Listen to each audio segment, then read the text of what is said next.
Hello friends, সবাইকে welcome জানাই নতুন একটি ভিডিওতে। এই মুহূর্তে যে গুরুত্বপূর্ণ আপডেটের দিকে নজর রাখবো, বিগ ব্রেকিং নিউজের দিকে নজর রাখবো, সেটি হচ্ছে স্কুল সার্ভিস কমিশনের চাকরি দুর্নীতি মামলা সুপ্রিম কোর্টে ইতিমধ্যেই এসএলপি দায়ের করেছে। সেই এসএলপির মধ্যে কি কি সাবমিশন করলো স্কুল সার্ভিস কমিশন সেটা আমরা জানবো এই ভিডিওর মধ্যে। সেই এসএলপিতে কোন কোন গুরুত্বপূর্ণ পয়েন্টগুলো তুলে ধরা হয়েছে, স্কুল সার্ভিস কমিশন তারা যে নিয়োগ দুর্নীতি করেছে তারা কি সেটা স্বীকার করলো তাদের এসএলপিতে। এসএসসি যে 5,000 জনকে দুর্নীতি করে চাকরি দিয়েছে সেটা কি তাদের এসএলপিতে স্বীকার করলো। যোগ্য শিক্ষকদের জন্য কি কি প্রভিশন রয়েছে এই এসএলপিতে, কি কি পয়েন্ট তুলে ধরলো স্কুল সার্ভিস কমিশন, কোন কোন পয়েন্টের উপর ভিত্তি করে স্কুল সার্ভিস কমিশন তার মামলাটি লড়তে চলেছেন, সেই পয়েন্টগুলোকে তুলে ধরে যোগ্য চাকরি প্রার্থীদের এই পয়েন্টগুলোকে তুলে ধরে যোগ্যদের চাকরি কি বাঁচাতে পারবে স্কুল সার্ভিস কমিশন। সমস্তটাই বিস্তারিত আলোচনা করব। ভিডিওটি খুবই ইনফরমেটিভ হতে চলেছে, কোনো রকম স্কিপ না করে শেষ পর্যন্ত দেখতে থাকুন। ভিডিওটি ভালো লাগলে অবশ্যই একটু লাইক এবং কমেন্ট করে যাবেন। চ্যানেলটিতে নতুন হলে অবশ্যই একটু সাবস্ক্রাইব করে রাখার অনুরোধ রইল। পাশে থাকা বেল আইকনটি অবশ্যই অন করে রাখবেন পরবর্তী এই ধরনের নিত্য নতুন আপডেট সঙ্গে সঙ্গে আপনার কাছে পৌঁছে যাওয়ার জন্য। তো চলুন বন্ধুরা, ভিডিওটি শুরু করা যাক। আমরা জানি স্কুল সার্ভিস কমিশনের যে চাকরি দুর্নীতি মামলাটি আর অল্প কিছু সময়ের মধ্যেই সুপ্রিম কোর্টে উঠতে চলেছে। অর্থাৎ নবম দশম একাদশ দ্বাদশ গ্রুপ সি গ্রুপ ডি বা ক্লার্কের যে চাকরি বাতিল হয়েছে, কলকাতা হাইকোর্টের স্পেশাল ডিভিশন বেঞ্চ যে চাকরি বাতিল করেছে, সেই মামলাটি চ্যালেঞ্জ হয়েছে সুপ্রিম কোর্টে। এখন সুপ্রিম কোর্টে স্কুল সার্ভিস কমিশনের পক্ষ থেকে যে এসএলপি দায়ের করা হয়েছে, সেই এসএলপির মধ্যে কি কি গুরুত্বপূর্ণ পয়েন্ট রয়েছে, তাতে করে এই পয়েন্টগুলোর উপর বেস করে স্কুল সার্ভিস কমিশন যাদের চাকরি বাতিল হয়েছে, যোগ্য যারা ছিল তাদের কি চাকরি বাঁচাতে পারবে, সেই পয়েন্টগুলো আমরা সরাসরি আলোচনা করব এবং তার এসএলপির সরাসরি বিস্তারিত আমরা দেখে নেব। তো সরাসরি সেই এসএলপির বক্তব্যের মধ্যে চলে এসেছি আমরা। সেই এসএলপিতে কি কি উল্লেখ করা রয়েছে সেটা আমরা এখন দেখছি। তো যেটা বলা হচ্ছে, it is most respectfully submitted that, অর্থাৎ স্কুল সার্ভিস কমিশনের পক্ষ থেকে একটা বিষয় তারা সাবমিট করছে যে the impugned order is further in teeth of the law laid down by this honorable Supreme Court। অর্থাৎ সুপ্রিম কোর্টের কথা বলা হচ্ছে। In Indrapreet Singh Kalhar others versus state of Punjab একটা মামলার এখানে অর্ডারে তার ডায়েরি নাম্বারকে উল্লেখ করে তুলে ধরা হয়েছে, তার রেফারেন্স হিসেবে তুলে ধরা হচ্ছে। যে মামলাটির পিটিশনার ছিলেন ইন্দ্রপ্রীত সিং, তিনি পাঞ্জাব সরকারের বিরুদ্ধে একটা মামলা করেছিলেন এবং সুপ্রিম কোর্ট একটা নির্দিষ্ট অর্ডার সেখানে দিয়েছিল। কি অর্ডার দিয়েছিল নিচে পরিষ্কার করে উল্লেখ রয়েছে, যেটা দেখা যাচ্ছে, as on case for cancellation of the entire selection process was made out and there was no occasion for the honorable high court to set aside or cancel entire recruitment। অর্থাৎ একটা মামলার রেফারেন্স টানা হয়েছে, সেটা হচ্ছে Punjab high court থেকে যে একটা অর্ডার এসেছিল, সেখানে দেখা গেছিল যে একটা নিয়োগ প্রক্রিয়া সংক্রান্ত বিষয়ে সেখানেও একটা ইলিগ্যালিটি হয়েছিল। তার ফলে সমগ্র যে প্যানেল, সেই সমগ্র প্যানেল সেখানে ক্যান্সেল করা হয়নি। সেখান থেকে বেছে বেছে যারা দুর্নীতি করে চাকরি পেয়েছিল বা যে ইস্যুটা ছিল শুধুমাত্র তাদেরকেই আউট করে দেওয়া হয়েছিল, তাদেরকেই বাদ দেওয়া হয়েছিল। কিন্তু যারা যোগ্য ক্যান্ডিডেট, টোটাল প্যানেলটা কিন্তু সেখানে বাঁচিয়ে রাখা হয়েছিল, অর্থাৎ টোটাল প্যানেলটাকে ক্যান্সেল করা হয়নি।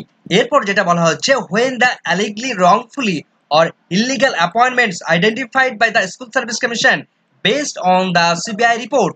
অর্থাৎ স্কুল সার্ভিস কমিশন সিবিআই যে রিপোর্ট দিয়েছিল, সেই সিবিআই রিপোর্টের উপর বেস করে তারা যে বিষয়গুলোকে আইডেন্টিফাই করেছে, যে বিষয়গুলো তারা ভুলবশত বা অবৈধভাবে চাকরি দিয়েছে বা ইলিগাল ভাবে অ্যাপয়েন্টমেন্ট দিয়েছে, সেগুলোকে তারা আইডেন্টিফাই করতে পেরেছিল এবং কলকাতা হাইকোর্টের ডিভিশন বেঞ্চে তারা সেগুলোকে সাবমিট করেছিল।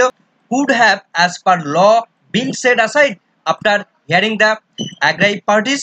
অর্থাৎ এই মামলার সঙ্গে আমরা যে পার্টি ছিলাম, আমরা যে কথা বলেছিলাম, যে বক্তব্যগুলো তুলে ধরেছিলাম, সেই বক্তব্যগুলোকে শোনার পরেও কোর্ট কিন্তু সেগুলোকে আইনিভাবে বিচার করেনি।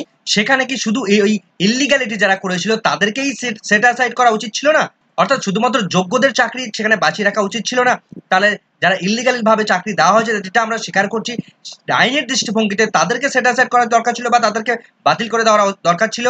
এরপর যেটা বলা হচ্ছে, the honourable high court fail to appreciate to ramification of cancelling the entire selection process leading to straightaway termination of 23,123 teaching and non teaching staff.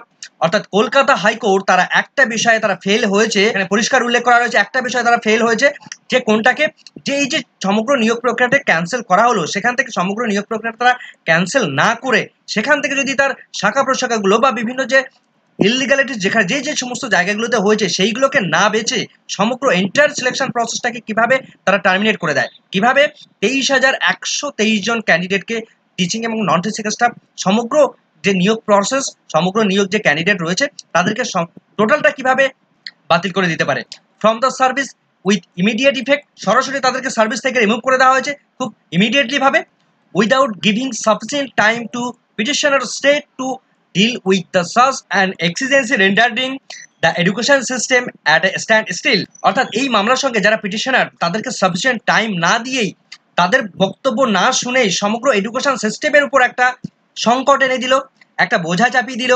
That even through as per the CBI inquiry report and the affidavit by School Service Commission, irregularity in appointments were only found for 4,327। অর্থাৎ যেখানে CBI তারা enquiry করে report submit করেছে এবং school service কমিশনের পক্ষ থেকে তারা যে স্বীকার করেছে যে সেখানে ইরেগুলারিটিস হয়েছে, অনিয়ম বেনিয়ম হয়েছে, তারা এফিডেভিট আকারে জানিয়েছে যে যে সমস্ত ক্যান্ডিডেটের ক্ষেত্রে অ্যাপয়েন্টমেন্ট ইলিগাল অ্যাপয়েন্টমেন্ট হয়েছে, সেখানে দেখা যাচ্ছে যে 4,327 জন টিচিং নন টিচিং স্টাফের ক্ষেত্রে ইলিগালিটি হয়েছে, সেক্ষেত্রে তারা স্বীকার করে নিয়েছে।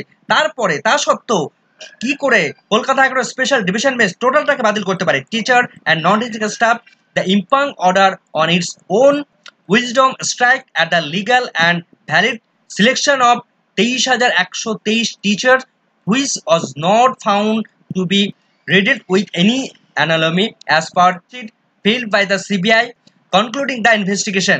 অর্থাৎ সিবিআই তারা যে চার্জশিট জমা করেছে বা তারা যে চার্জশিটটা তৈরি করেছে, সেখানে দেখা যাচ্ছে যে এই সমস্ত টিচারদের টোটাল যে 23,123 জন ক্যান্ডিডেট, তাদের বিরুদ্ধে কোনো রকম ভাবে ইলিগ্যালিটিস সিবিআই তারা প্রমাণ করতে পারেনি। তাহলে সেখানে কলকাতা হাইকোর্টের স্পেশাল ডিভিশন বেঞ্চ তারা ইচ্ছাকৃতভাবে সমগ্র সিলেকশন প্রসেসের উপর কালিমা লিপ্ত করছে। তাহলে একটা বিষয় আমরা দেখলাম, স্কুল সার্ভিস কমিশন তারা কিন্তু যোগ্য এবং অযোগ্য ক্যান্ডিডেটের মধ্যে একটা সেগ্রেগেশন করেছে, একটা পার্থক্য করেছে।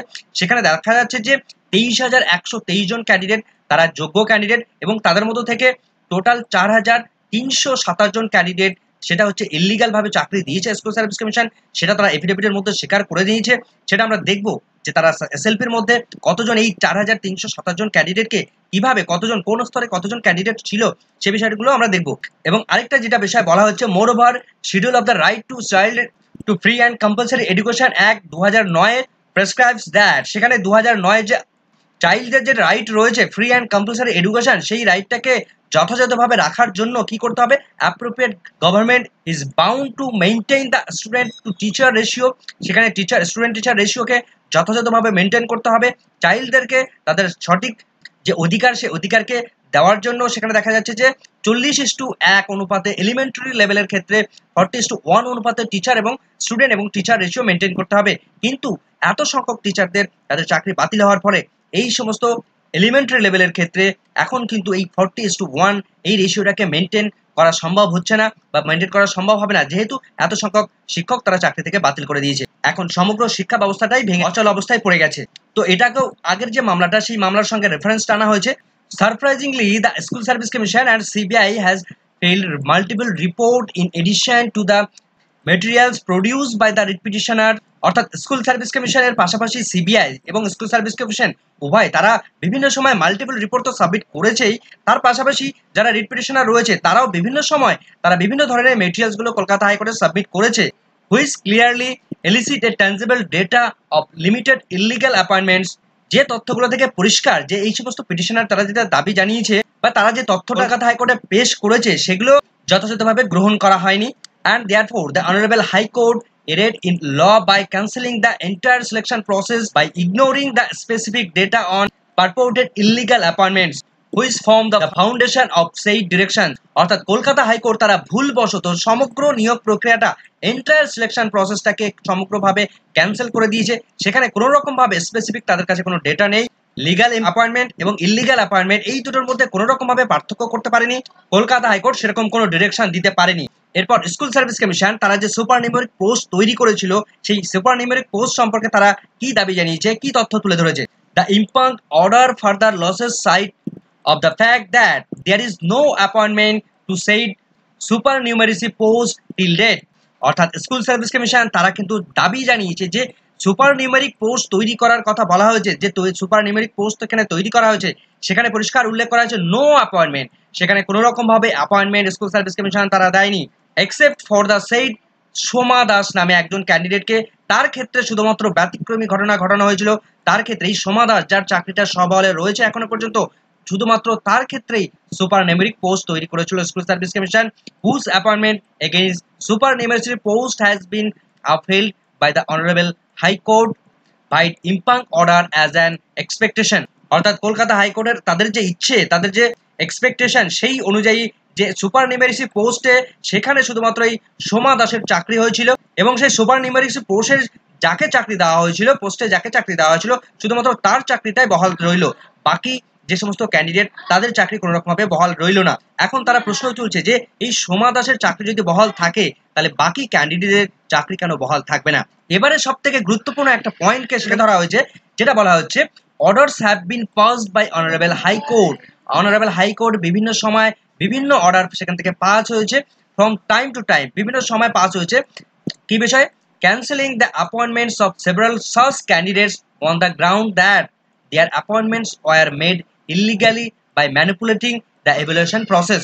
বিভিন্ন সময় আমরা দেখেছি যে এই বিভিন্ন ধরনের ইলিগালিটির জন্য কলকাতা হাইকোর্ট বিভিন্ন সময় তাদের চাকরি বাতিল করেছে বিভিন্নভাবে। তো সেক্ষেত্রে স্কুল সার্ভিস কমিশন তারা সেগুলোকে সেই এভালুয়েশন প্রসেসটাকে সম্পূর্ণভাবে, যেখানে ম্যানিপুলেশন হয়েছিল, যাদের চাকরি ইলিগাল ভাবে হয়েছিল, যাদের ওএমআর শিটে ম্যানিপুলেশন হয়েছিল, কোর্টের অর্ডার অনুসারে তাদের চাকরি কিন্তু তারা বাতিল করেছিল। তা সত্ত্বেও স্কুল সার্ভিস কমিশনের ডিভিশন বেঞ্চ কি করে সমগ্র প্রসেসটাকে বাতিল করে দিতে পারে, যেখানে ধাপে ধাপে বিভিন্ন সময়ে সময়ে, যেখানে বিভিন্ন ক্ষেত্রে গ্রুপ সি, গ্রুপ ডি বা নবম দশম বা একাদশ দ্বাদশে ধাপে ধাপে একটার পর একটাকে চাকরি বাতিল করেছে বেছে বেছে, সেখানে সমগ্র এন্টায়ার সিলেকশন প্রসেসটাকে কিভাবে হাত দিতে পারে। This order were assailed by the affected parties before the division bench, ultimately before this honourable court. কোর্টের যে এই সমস্ত অর্ডারগুলো কিন্তু পার্টিদের তাদেরকে এফেক্ট করেছিল ডিভিশন বেঞ্চের অর্ডার আসার আগে, অর্থাৎ সেই সমস্ত পার্টিদেরকে চাকরি থেকে রিমুভ করা হয়েছিল। কিন্তু আলটিমেটলি শেষ পর্যায়ে গিয়ে এসে দাঁড়িয়ে সমগ্র নিয়োগ প্রসেসে সমস্ত ক্যান্ডিডেটদেরকে চাকরি বাতিল করা হলো। তাহলে ধাপে ধাপে যে কেন বাতিল করা হলো, এই ধাপে ধাপে এই সমস্ত ক্যান্ডিডেটের চাকরি কেন বাতিল করা হয়েছিল, এটা নিয়ে কিন্তু তারা প্রশ্ন চিহ্ন তুলেছে। এবার আমরা দেখবো সব থেকে গুরুত্বপূর্ণ যে বিষয়টা, স্কুল সার্ভিস কমিশন তারা স্বীকার করলো যে তারা অযোগ্য ক্যান্ডিডেটদেরকে চাকরি দিয়েছে, বিভিন্ন সময় ইলিগাল ভাবে তারা চাকরি দিয়েছে, তার তথ্য কিন্তু সরাসরি সুপ্রিম কোর্টে তারা তুলে ধরলো। তো আমরা যেটা দেখতে পাচ্ছি সেটা কিন্তু কলকাতা হাইকোর্টের স্পেশাল ডিভিশন বেঞ্চ যে অর্ডার দিয়েছিল এবং স্কুল সার্ভিস কমিশন তারা যে হলফনামা করে জানিয়েছিল, সেই তথ্যটাই সরাসরি কিন্তু এখানে তুলে ধরা হলো। তো আমরা যেটা দেখতে পাচ্ছি এখানে সিরিয়াল নাম্বার রয়েছে, পোস্ট, কোন পোস্টের জন্য এখানে রয়েছে অ্যাসিস্ট্যান্ট টিচার, অর্থাৎ 9-10 লেভেলের, 11-12 লেভেল, এখানে group C, group D, total কত ইলিগালিটিস হয়েছে, কত রেকমেন্ডেশন দিয়েছিল এখানে রয়েছে, এই কালামের রেকমেন্ডেশন দেওয়া হয়েছিল, ওএমআর ইস্যু রয়েছে সেখানে। এখানে এর আগের ভিডিওতে আমরা অলরেডি ডিটেলস দেখেছি আমরা, এখানে র্যাম জ্যাং কত করে ক্যান্ডিডেট, কত ক্যান্ডিডেটকে তারা চাকরি দিয়েছিল সেটা আমরা দেখতে পাচ্ছি। এখানে অ্যালিগেশন কত সংখ্যক ক্যান্ডিডেটদের অ্যালিগেশন নেওয়া হয়েছে, তো তাদের এসএলপিতে টোটাল যে সংখ্যাটা উল্লেখ করা হয়েছে দেখুন, অ্যালাইগলি ভাবে বা ইররেগুলারিটিস ভাবে যাদের চাকরি দেওয়া হয়েছে টোটাল 4327 জন ক্যান্ডিডেটের বিরুদ্ধে কিন্তু অভিযোগ এনেছিল স্কুল সার্ভিস কমিশন, সেই মতো তারা তাদের হলফনামাতে জানিয়েছে। শুধুমাত্র কলকাতা হাইকোর্ট যে তাদের অর্ডারে উল্লেখ করেছিল সেই অর্ডারের মধ্যে লাস্ট টোটাল সংখ্যাটা, টোটাল এই যে রোটা সেখানে কিন্তু অ্যাড করা হয়েছে, টোটালের কালামটা এখানে টোটালটা আমরা দেখতে পাচ্ছি। টোটাল রেকমেন্ডেশন দেওয়া হয়েছিল, চাকরি দেওয়া হয়েছিল 23,123 জন ক্যান্ডিডেটকে, ওএমআর ইস্যু রয়েছে 4,103 জন ক্যান্ডিডেটকে, র্যাঙ্ক জাম্প করা রয়েছে 224 জন ক্যান্ডিডেটকে। তো এই দুটোকে যোগ করে 4,327 জন ক্যান্ডিডেটকে তারা ইলিগাল ভাবে চাকরি দিয়েছিল। তো স্কুল সার্ভিস কমিশন তাদের যে এসএলপি, সেই এসএলপির মধ্যে এই সমস্ত তথ্যগুলো তারা তুলে ধরেছে। এখন দেখা যাক যোগ্য এবং অযোগ্য তাদেরকে সুপ্রিম কোর্ট তারা দুটোর মধ্যে পার্থক্য করতে পারে কিনা, দেখা যাক যোগ্য যে সমস্ত ক্যান্ডিডেট তাদের চাকরি থাকে কিনা। তবে আশা করা যায় সুপ্রিম কোর্ট ন্যায্য বিচার করবে। আগামীকাল 29 এপ্রিল 2024 তারিখে স্কুল সার্ভিস কমিশনের এই 4টি লেভেলের চাকরি দুর্নীতি বা চাকরি বাতিলের মামলাটি কিন্তু সুপ্রিম কোর্টে উঠতে চলেছে, আমাদের সেদিকে নজর থাকবে। এখনকার এই ভিডিওটি ভালো লাগলে অবশ্যই একটু লাইক এবং কমেন্ট করে যাবেন, চ্যানেলটিতে নতুন হলে অবশ্যই একটু সাবস্ক্রাইব করে রাখার অনুরোধ রইল, পাশে থাকা বেল আইকনটি অবশ্যই অন করে রাখবেন পরবর্তী ধরনের আপডেট পাওয়ার জন্য। সকলকে ধন্যবাদ।